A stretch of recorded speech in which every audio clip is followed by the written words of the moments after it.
Salam sejahtera dalam kasih Tuhan. Kita berdoa. Kami naikkan syukur buat segala kemurahan dan kebaikan Tuhan. Anugerah-Mu yang selalu baru tiap hari bagi kami. Penyertaan pembelaan-Mu yang sempurna membuat kami bersuka cita. Karenanya kami memberikan seluruh hidup kami untuk firman Allah bekerja dan melaksanakan setiap rencana-Mu atas hidup kami. Beri kekuatan, kemampuan bagi kami. Di dalam nama Tuhan Yesus. Amin.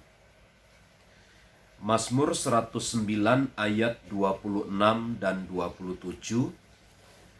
Tolonglah aku ya Tuhan, Allahku, selamatkanlah aku sesuai dengan kasih setia-Mu, supaya mereka tahu bahwa tangan-Mu lah ini, bahwa Engkaulah ya Tuhan yang telah melakukannya.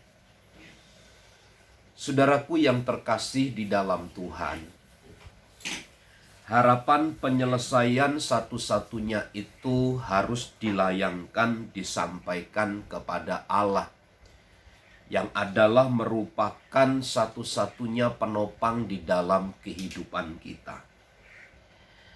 Karenanya sebagai umat yang percaya kepada Allah, kita harus terus memberikan daya dan berupaya terus di dalam kita berpengharapan kepada Allah di dalam dan di tengah situasi kesulitan yang kita alami. Kesulitan demi kesulitan yang terjadi adalah salah satu cara dari Allah untuk membawa kita semakin mengenal kasih-Nya. Semakin kita mengerti, semakin kita memahami kedahsyatan dari perbuatan Allah itu. Maka pemazmur menyampaikan ayat 26, tolonglah aku ya Tuhan Allahku, selamatkanlah aku sesuai dengan kasih setia-Mu. Betul pemazmur mengalami sengsara. Betul pemazmur mengalami intimidasi dari pihak-pihak orang fasik. Benar pemazmur mengalami halangan dan rintangan. Tetapi bukan kesengsaraan itulah menjadi dasar untuk Tuhan menjawab permohonan dan doanya. Tetapi kasih setia Tuhan harus tetap diandalkan. Pernyataan ini pernah keluar dari mulut Paulus ketika dia berdoa 3 kali bermohon agar duri dalam dagingnya itu dilalukan, disembuhkan. Tetapi pernyataan Paulus pada kesimpulan akhirnya dia berkata, cukuplah kasih karuniaku bagi kamu. Itu kata Tuhan. Ketika Tuhan Yesus ada di Taman Getsemani, terjadilah kehendak-Mu, bukan kehendak-Mu. Jika mungkin cawan ini lalu, biarlah berlalu. Tetapi bukan kehendak-Ku, tetapi kehendak Bapa yang terjadi. Seraya dengan contoh-contoh itu, maka pemazmur pun demikian. Dia mengalami kesulitan.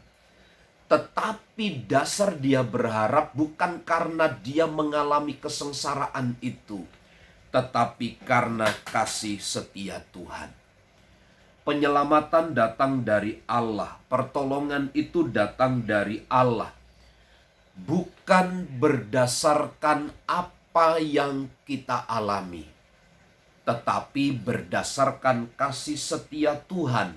Maksudnya adalah agar mereka tahu bahwa tangan-Mu lah, Engkaulah ya Tuhan yang telah melakukannya. Bukan apa yang dialami oleh pemazmur, tetapi perbuatan Tuhanlah, kasih setia Tuhanlah yang harus kembali dikenang, diingat oleh orang-orang yang mengutuk, yang membencinya. Karenanya Bapak Ibu Saudara, jangan kita terus tertekan, jangan kita terus tinggal di dalam kesedihan, dan mari kita ubah paradigma tentang kesulitan, kesengsaraan hidup. Tuhan menjawab bukan berdasarkan kesengsaraan kita, karena pemazmur berharap demikian. satu-satunya adalah hanya karena oleh kasih setia Tuhan dalam hidup kita. Kalau demikian konsep berpikir kita, maka Tuhan akan dipermuliakan di tengah-tengah lingkungan kita. Selamat pagi, selamat beraktivitas, kiranya Tuhan menolong dan memampukan kita. Amin.